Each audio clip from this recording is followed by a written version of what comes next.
Apenas se fueron los 2 discípulos a cumplir su encargo, con bastante miedo en el cuerpo, por cierto. Despidió a todos y se quedó a solas conmigo. Me preguntó si estaba cansada, y como le dijese que no, me rogó que le acompañase a dar un paseo por los campos que hay alrededor del pueblo, campos de olivos, de trigo, de cebada y de amapolas. Era un día bellísimo de primavera. Todavía era temprano, el sol no calentaba demasiado y la temperatura era dulce como un beso de madre. La naturaleza se ponía su mejor vestido para envolvernos a los 2. Los pájaros cantaban y las mariposas y las abejas se afanaban en recoger su comida de las flores. Caminábamos tranquilamente y en silencio, madre e hijo, maestro y discípula. Así estuvimos un buen rato, en silencio, sin decir nada y sabiéndolo todo. Él no se atrevía a empezar y yo temía estropearlo todo abriendo la boca. Así, hasta que él me indicó que nos sentáramos encima de unas piedras. Así lo hicimos, y él empezó a hablar. «Qué día tan magnífico, ¿verdad, mamá? Es una gentileza de mi padre, que no quiere que me despida de la vida con el recuerdo de una tormenta o de un huracán». Dicho esto, esperó a ver mi reacción. Yo seguí callada. De sobra sabía que eran inútiles mis protestas y más aún mi fingimiento, como si no supiera nada o como si decirle que olvidara esos malos presagios de muerte hubiera podido servir de algo. Así que le miré y callé. Esperaba a que siguiera. Él lo entendió. Entonces me cogió la mano y añadió: «Así que lo sabes todo. Era natural que no se te pudiera escapar nada. Me alegro que así sea, aunque supongo que lo estarás pasando mal. Es inútil tratar de engañarte, y por eso quiero que te tomes en serio lo que voy a decirte. No te lo digo como un falso consuelo, como si pretendiera tranquilizarte con palabras amables para que pasaras con una falsa esperanza la prueba que se avecina. Quiero que sepas que voy a morir, mejor, que me van a matar». Entonces, a pesar de mis esfuerzos por estar serena, no pude evitar un estremecimiento que él notó. «Sí, mamá, quiero que lo sepas todo. El próximo jueves por la noche me apresarán los sicarios de los sacerdotes y me entregarán a los romanos para que me maten. Es terrible este final, pero así está escrito y así debe ser. Pero quiero que sepas también que voy a resucitar. Has oído lo que ha pasado con Lázaro y con otros a los que he rescatado de la muerte.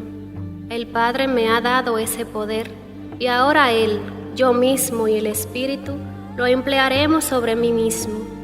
Es decir, querida Madre, que voy a resucitar, aunque será una resurrección distinta de la de Lázaro. Tienes que estar, por lo tanto, tranquila.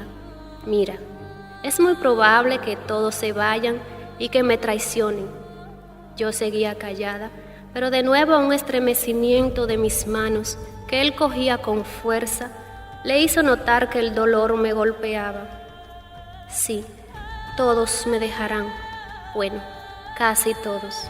Mi querido Juan tendrá solo un momento de debilidad. Tampoco me dejarán ustedes, las mujeres. En fin, no quiero contarte más detalles de esto. Solo quiero que sepas que aunque todos me abandonen y aunque parezca que el cielo consiente lo que los hombres decidan, todo está previsto. A los 3 días, es decir, el primero de la semana, resucitaré y volveré a verte. No corras de un lado a otro como harán los demás. Yo vendré a ti. Tú permanece aquí, donde estás segura, y luego ya te iré señalando lo que debes hacer. De momento, estate enterada de todo y no dejes de rezar para que las cosas se cumplan según la voluntad del Padre. Es la hora definitiva, el momento esperado, y no podemos dejar que pase la ocasión de salvar a esta querida humanidad. a estos hombres a los que tanto quiero. Así que no sufras más de la cuenta, aunque imagino que pedirte eso es pedirte imposibles. Me conformo con que no pierdas la fe, con que pase lo que pase, nunca dudes de que el Padre está conmigo y que todo está haciéndose según su voluntad. Necesito de ti esa fe, la necesito más de lo que te imaginas. Ya no dijo más, dejó de mirarme y giró la cara. El sol le daba las mejillas, filtrándose por entre las hojas de los olivos que nos protegían. Estaba hermoso mi hijo, en la plenitud de su vida, a sus 33 años. Vi que una lágrima aparecía en sus ojos y que miraba hacia otro lado para que yo no me diera cuenta.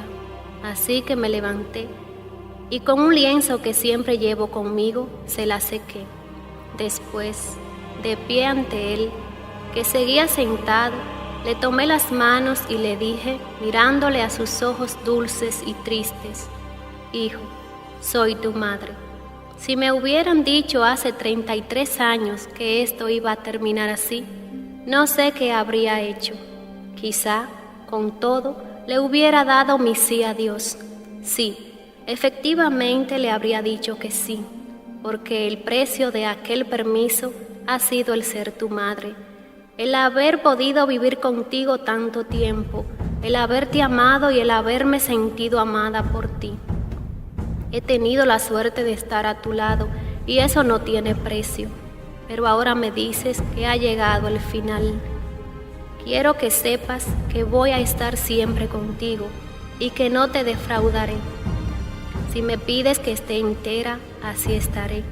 Si me pides que no llore, ni una lágrima verás aparecer en mis ojos. Si me pides que crea en lo que tú me has enseñado, en que Dios es Padre y es amor, lo creeré pase lo que pase. Tú eres mi hijo, carne de mi carne, y yo tengo que estar a tu altura, y no solo en los momentos normales, sino también en circunstancias como esta. Así que cuenta conmigo. No entiendo bien muchas cosas, pero las mujeres estamos acostumbradas, más que ustedes los hombres, a creer sin entender. Además, en el fondo, ¿quién puede entender a Dios, que es más grande que los cielos? De sobra sabemos las mujeres que las cosas grandes se escapan a los más sutiles razonamientos y que Dios, como tú tantas veces has dicho, ha ocultado sus misterios a los sabios y entendidos y se los ha revelado a la gente sencilla. Venga, déjame que te abrace y volvamos al pueblo. No quiero verte triste. Lo que tenga que ocurrir debe suceder, y tanto tú como yo tenemos que afrontarlo como corresponde. Si es la hora de morir, muramos de pie, con la dignidad de saber que estamos haciendo lo que Dios nos pide y con la paz en el alma. No sé cómo pude decirle aquello. Suponía un esfuerzo del que nunca me hubiera creído capaz, porque yo estaba destrozada por dentro. Solo tenía ganas de llorar, de gritar, de decirle que nos marcháramos de allí rápidamente, cuando todavía estábamos a tiempo. Yo era su madre y quería defenderlo a toda costa. Quería defender a mi hijo como había hecho cuando era niño y le amenazaba a Herodes, o como había hecho tantas otras veces contra la enfermedad y los 1000 peligros de la vida. En cambio, él me pedía que resistiera en pie, entera, fuerte, como un pilar en el que él se pudiera apoyar, él que era el apoyo de todos nosotros. Él me pedía un sacrificio enorme, el sacrificio de mis lágrimas, el sacrificio de privarme del único consuelo que me quedaba, el de dar rienda suelta a mi dolor y dejarme llevar por la enorme angustia que me estaba desgarrando el alma. En fin, que destrozada por dentro y aparentemente tranquila por fuera, le hice levantar. Le pasé la mano por su hermoso cabello negro, deslicé mis dedos por sus párpados húmedos y le empujé para que regresáramos al pueblo. Ahí me tienen empujando a mi hijo, a mi propio hijo, para que se dirigiese hacia la cruz, hacia su destino, hacia su misión. Era yo quien conducía al Cordero de Dios al matadero, porque Él me lo pedía, por supuesto, pero también porque comprendía que esa era la voluntad de Dios, es decir, la voluntad de mi Hijo. Terrible escena que yo representaba como si estuviese ida, como si una fuerza más grande que todas mis fuerzas juntas me llevara a dar cumplimiento a lo que el Padre y mi propio Hijo esperaban de mí. Yo, sosteniendo a mi Creador que era a la vez mi criatura. Yo, que le había dado la vida a Él, animando a mi Redentor a que diera la vida por mí y por todos. Yo, empujando a mi Hijo al sufrimiento cuando hubiera querido que huyera de allí o que me dejaran a mí ocupar su sitio. ¿Cómo fue posible aquel acto heroico? ¿De dónde me nacieron las fuerzas para actuar así, para amar con aquella medida, para sostener al que a todos nos sostenía cuando Él ya no podía seguir en pie? Me vino de Dios, naturalmente, y me vino de que soy mujer y de que soy madre. ¿Habrá algo que una madre, con la gracia de Dios, no sea capaz de hacer? Hasta eso, hasta conducir a su Hijo hacia la cruz, porque Él se lo ha pedido y porque es la mejor manera de ayudarle. Hasta eso fui capaz de hacer, sin saber cómo, sin saber casi por qué.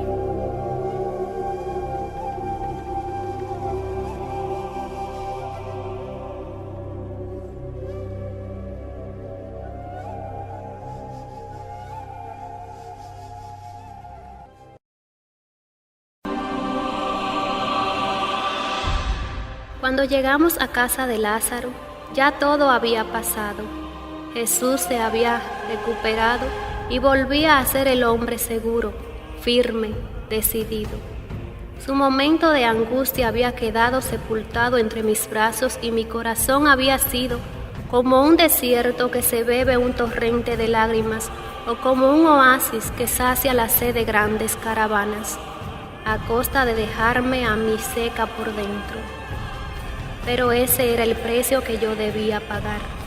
Era mi contribución a la redención del mundo, como después he sabido, y estaba decidida a cumplir bien mi parte.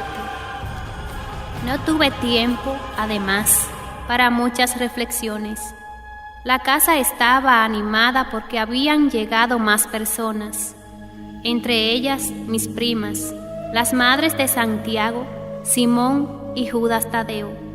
Con María me unía una larga intimidad y ella había estado siempre de mi parte en los duros momentos de Nazaret.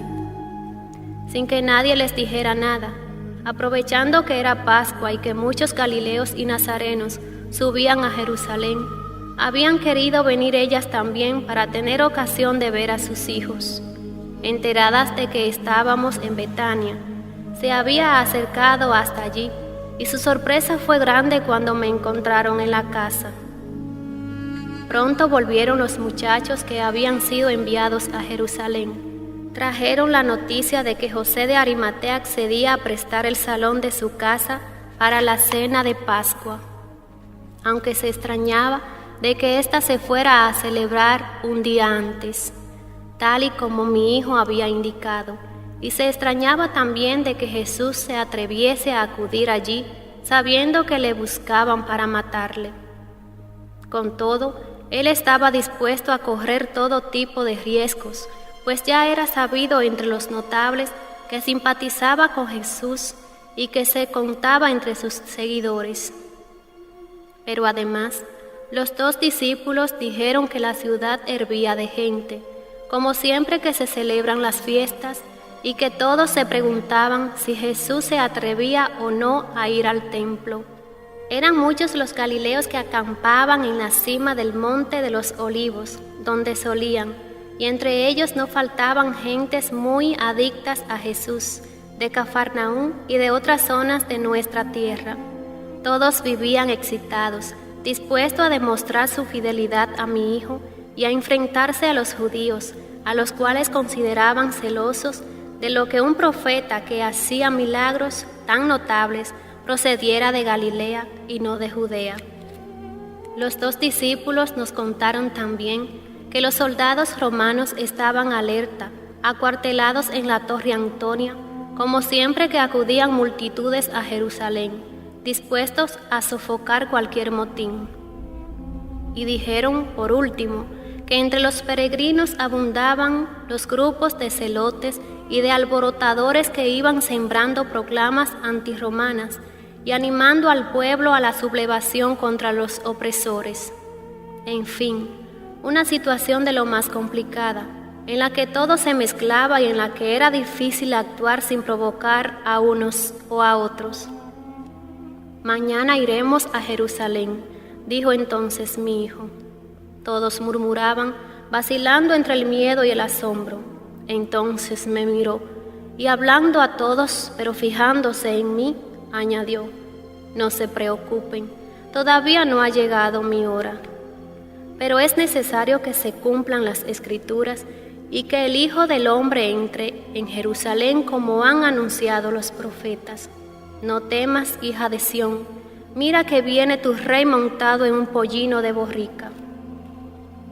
«¿Quieres entrar en Jerusalén montado en un pollino?», le preguntó entonces Judas Iscariote.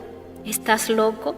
¿No te das cuenta de que la dignidad del Mesías exige que se entre, por lo menos, a caballo o en carroza?» «Querido amigo», le contestó mi hijo mirándole con dulzura, pues le quería mucho, «todavía sigues sin entender y ya te queda poco. Recuerda que les he dicho muchas veces que nosotros no debemos actuar como hacen los demás. Entre ellos, los que mandan se hacen servir y buscan siempre los primeros puestos. Entre nosotros, todos debemos aspirar a servir a los demás y debemos procurar ocuparnos en las cosas más humildes. Además, un pollino no es tan mala cabalgadura, sobre todo cuando es prestado.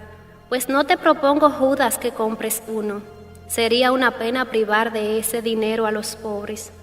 Judas calló, pues comprendió que Jesús se refería a su protesta por el gasto del perfume derramado por María en los pies de Cristo la noche antes. Ya nadie se atrevió a decir nada, y así todos nos acostamos, cada uno con sus angustias y yo con las mías.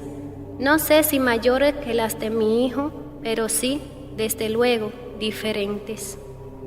Recé casi toda la noche, aunque en la cama sin levantarme para no molestar, y le pedí a Dios una y otra vez que si era posible, que dejara a mí sufrir por Él.